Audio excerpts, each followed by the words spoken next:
In June of 1776, 9 British warships carrying nearly 300 cannons set sail toward a half-built fort on a sandy island off Charleston, South Carolina.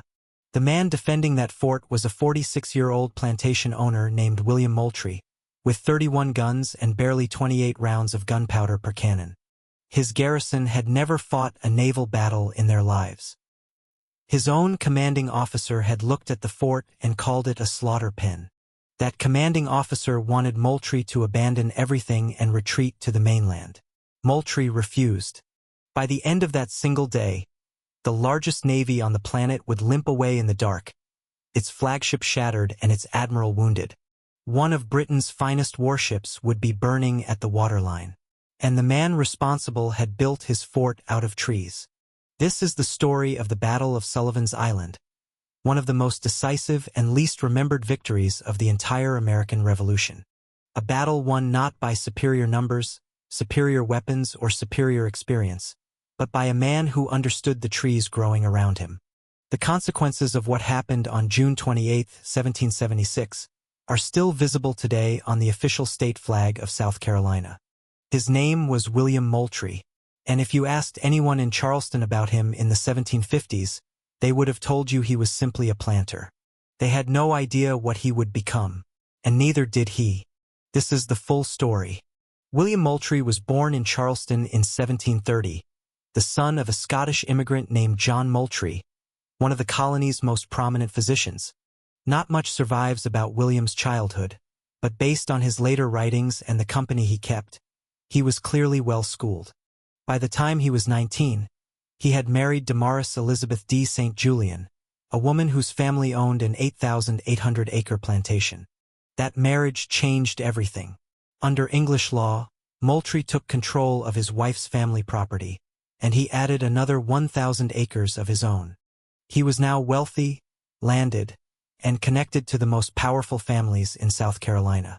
But he was not the kind of man content to sit on a porch and count rice harvests. In 1752, Moultrie was elected to the South Carolina Commons House of Assembly, launching a political career that would last decades. But politics was not enough either. When the Cherokee War erupted in 1758, after years of escalating tensions between settlers and the Cherokee Nation, Moultrie volunteered to fight. He was commissioned as a captain in the South Carolina militia and marched into Cherokee territory. It was brutal frontier warfare, nothing like the orderly formations of European battlefields. That experience taught Moultrie how to command men in difficult terrain, how to improvise with whatever resources were available, and how to stay calm when everything was falling apart. Those are not skills you learn in a drawing room. You learn them in the woods with people shooting at you. By 1774, after years of steady service in both the legislature and the militia, Moultrie held the rank of colonel, one of the most experienced military men in South Carolina. When the American Revolution began heating up in 1775, Moultrie was named colonel of the 2nd South Carolina Regiment. Right away, Moultrie did something that would outlast everything else about his career. He designed a flag for his troops, dark blue with a white crescent in the corner. On some versions of the flag, the word liberty was printed across the crescent. Moultrie later wrote it was the first American flag displayed in South Carolina during the Revolution. He had no way of knowing it at the time, but that flag would one day become the official state flag of South Carolina itself. The question was whether Moultrie would ever get a chance to fly it in a real fight. After being pushed out of Boston in March of 1776, the British needed a new strategy. Royal governors from the southern colonies kept insisting the South was full of loyalists waiting to join the king. General William Howe, the British commander-in-chief, sent his second-in-command, Major General Henry Clinton, south with a detachment of troops in January of 1776. Clinton was to link up with Lord Cornwallis, sailing from Cork, Ireland, escorted by Commodore Sir Peter Parker's naval squadron. The plan immediately hit problems. Cornwallis's fleet was battered by North Atlantic storms and did not arrive at Cape Fear, North Carolina, until late May, months behind schedule.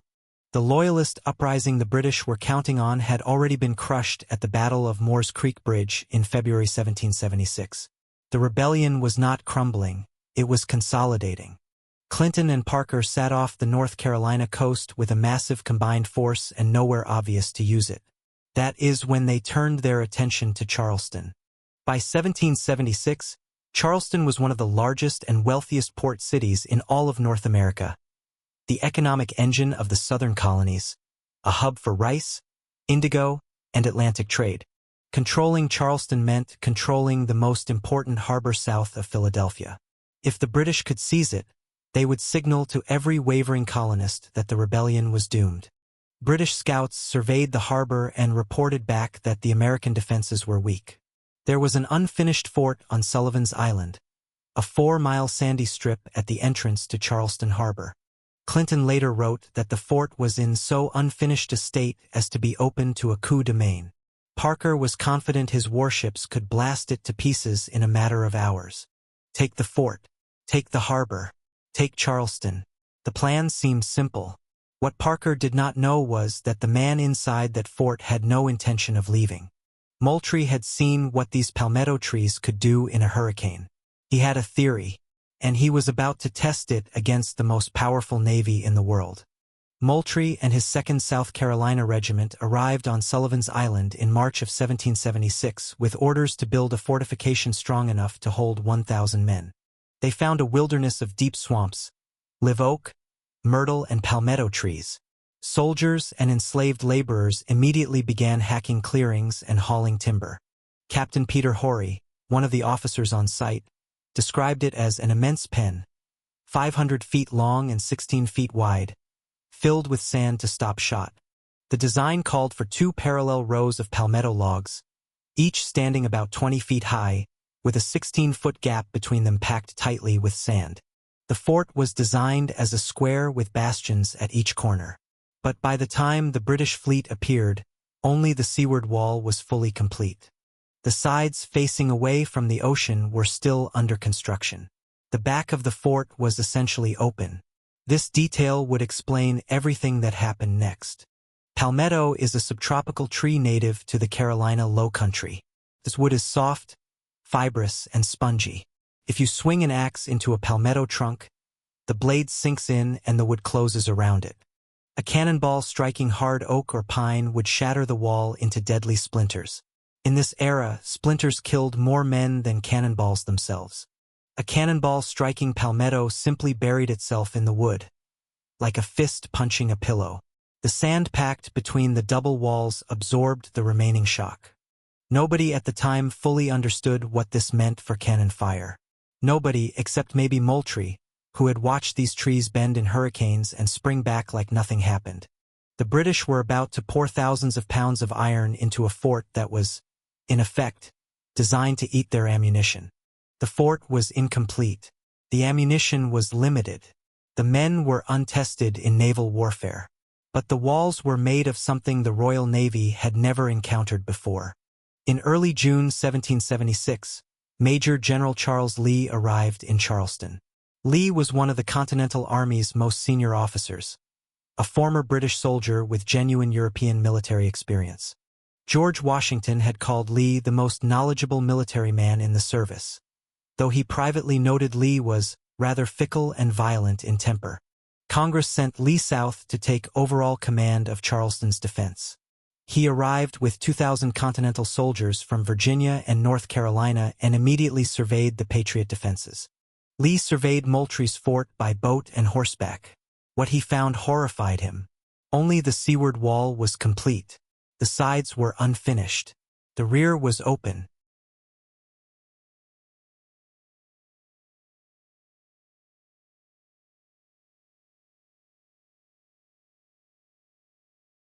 Lee warned Moultrie directly. "Sir, when those ships come to lay alongside of your fort, they will knock it down in half an hour." Moultrie refused to abandon the position. He told Lee the palmetto walls would hold. Lee thought this was insane. Lee went over Moultrie's head to John Rutledge, president of the South Carolina General Assembly. Rutledge, a civilian politician, had to make one of the hardest calls of the early Revolution. Lee sided with Moultrie, privately telling the British ships got around General to the Lee open wishes rear, you to evacuate they would pour fort. Fire into you the unprotected without interior an order and massacre every man I will inside. Sooner cut off my hand than write one. Lee ordered an escape bridge built of empty barrels across the cove between the island and the mainland, just in case. But the fort would be defended. Moultrie did not argue. He just stayed. The British plan was a classic two-pronged attack. Parker's warships would bombard the fort from the sea while Clinton's 2,200 infantry crossed Breach Inlet and hit the fort's open rear. British intelligence reported that Breach Inlet was only 18 inches deep at low tide, easy to wade across. Clinton's entire ground strategy was built on this single number. The actual depth of Breach Inlet was 7 feet, with a vicious current. The channel was 100 yards wide even at low tide, completely impassable on foot. The British had only 15 flat-bottomed assault boats, capable of moving less than a quarter of Clinton's 2,200 troops at one time. The entire ground assault was built on faulty intelligence. Clinton informed Parker that the Army could only attempt a demonstration at Breach Inlet. No real land assault was feasible. Parker decided to proceed with the naval bombardment regardless. Parker sent 3 frigates, HMS Acteon, HMS Sphinx, and HMS Siren, to sail around the western tip of Sullivan's Island and fire into the fort's open, undefended rear. The pilots guiding those 3 frigates were local men who had been impressed into service. They were not exactly eager to help the Royal Navy destroy their neighbor's fort. Beneath the water near the western end of the harbor lay a submerged shoal called the Lower Middle Ground. The pilots knew it was there. The British officers did not. On paper, the British plan was decisive. Bombardment from the sea, assault from the rear, the fort crushed between 2 forces. In reality, nearly every element of the plan was already broken. The morning of June 28, 1776, began quietly on Sullivan's Island. It would not end that way. On the morning of June 28, 1776, Moultrie rode north to inspect Colonel William Thompson's entrenchments at Breach Inlet, conferring on the island's defense. While conferring with Thompson, a lookout cried a warning. British ships were sailing toward the fort. Moultrie galloped back, shouting for his drummer to beat the long roll. The garrison rushed to their battle posts. Every man inside Fort Sullivan knew the British fleet had finally come. The fleet that assembled that morning was formidable. The flagship HMS Bristol carried 50 guns. HMS Experiment also carried 50 guns. Together they formed the core of the bombardment force. Behind them came Active and Solebay with 28 guns each, plus the flanking frigates, the armed transport HMS Friendship, and the bomb vessel Thunder. Nearly 300 heavy cannons in total. Moultrie had 31 guns, 9-pounders, 12-pounders, English 18-pounders, and French 26-pounders, with roughly 435 men, most trained as infantry, not artillery. Each cannon had roughly 28 rounds available. After that, they were done. Every shot had to count from the first moment the battle began. So Moultrie gave an order that may be the single most important tactical decision of the entire battle. Fire slowly, 1 round every 10 minutes, and aim only at the ships closest to the fort. In an era when standard doctrine called for throwing everything at an approaching fleet, Moultrie told 400 terrified soldiers to wait, breathe, and make every single round count. Around 10:30 in the morning, the British opened fire.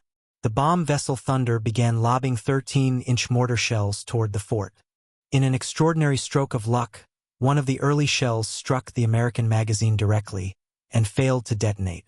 The entire garrison was saved by a dud. Then Bristol, Experiment, Active, and Solebay moved into position, approximately 400 to 500 yards offshore, and let loose their full broadsides. Nearly 300 cannons fired simultaneously. The roar of nearly 300 cannons must have been absolutely deafening. Thousands of pounds of iron screamed through the air toward that sandy island. And then something happened that nobody expected. The cannonballs hit the Palmetto log walls and stopped. They buried themselves in the soft, spongy wood. The sand packed between the double walls absorbed the remaining shock. Balls that struck the sand threw up gusts of grit but caused almost no structural damage. The walls held. The British were pouring fire into a fort that was eating their ammunition. The bastions held. The gun platforms held. Nothing was collapsing. The local pilots refused to move the larger warships closer than 500 yards from the walls. Whether through navigational error or deliberate delay remains a historical question. Meanwhile, Moultrie's gunners were doing exactly what they had been told. A British engineer later admitted, "The American fire was surprisingly well served, slow but decisive." Moultrie ordered all fire concentrated on two targets, Bristol and Experiment. The results were catastrophic for the British. HMS Bristol took 70 direct hits to her hull alone.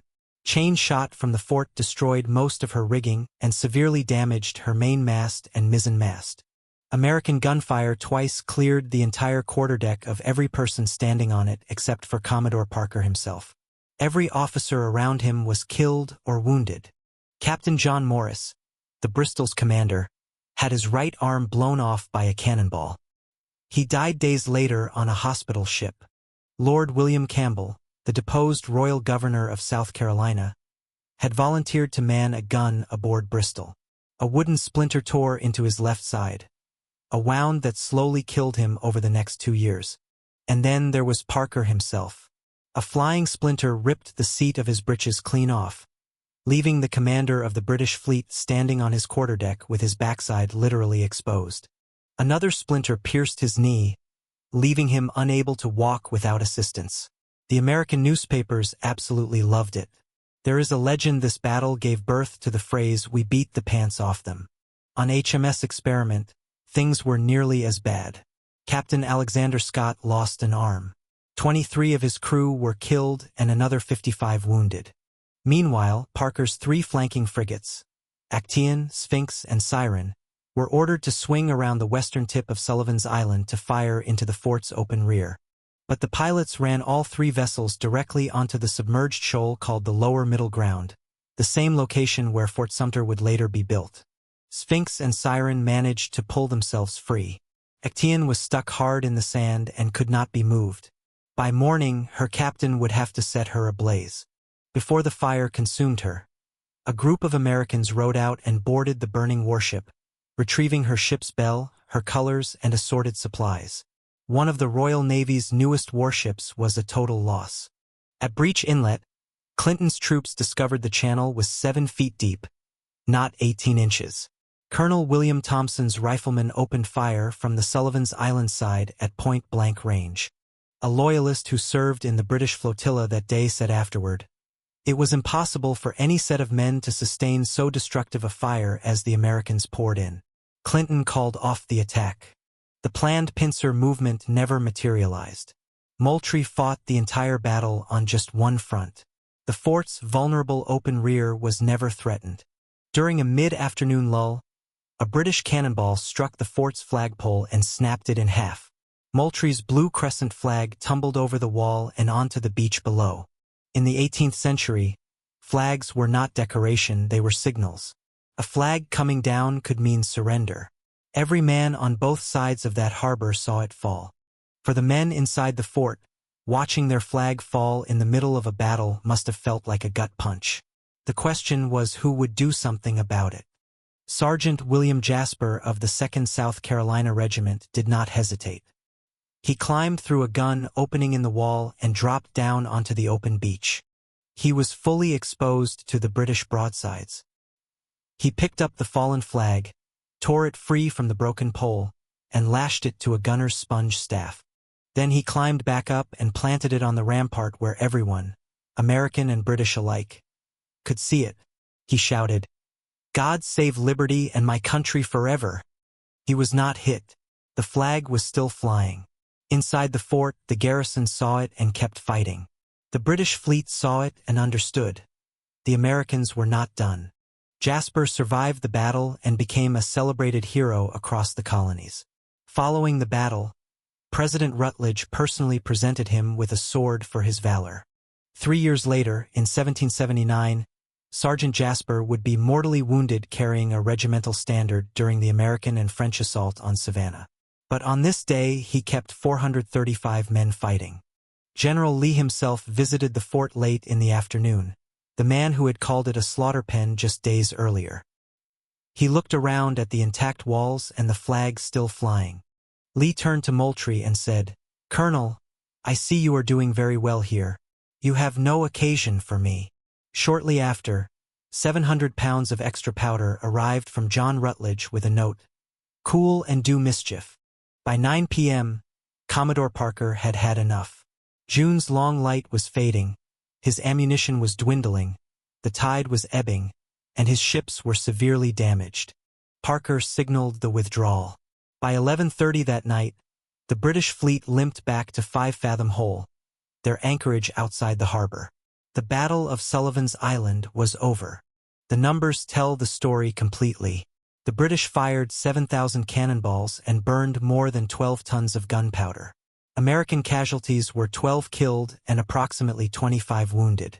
After nearly 12 hours of continuous bombardment, the most Parker had managed to do was chew up some palmetto logs and throw a lot of sand around. The men who had never fought a naval battle in their lives had just defeated the largest navy on Earth. The fort made of trees was still standing. One Royal Navy sailor wrote afterward, "We never had such a drubbing in our lives." A British naval surgeon predicted, "This will not be believed when it is first reported in England." HMS Bristol alone had suffered 70 hull hits, 40 dead, and 71 wounded, 111 total casualties on a single ship. The British had been turned back by palmetto logs and sand. Charleston was safe. The harbor was secure. And a plantation owner who had built his fort out of trees had just handed the Royal Navy one of its most embarrassing defeats of the entire war. This was June of 1776. The Declaration of Independence had not yet been signed. The Continental Army was still learning how to be an army. Many Americans were genuinely uncertain whether the revolution was viable. Then came the news from Charleston.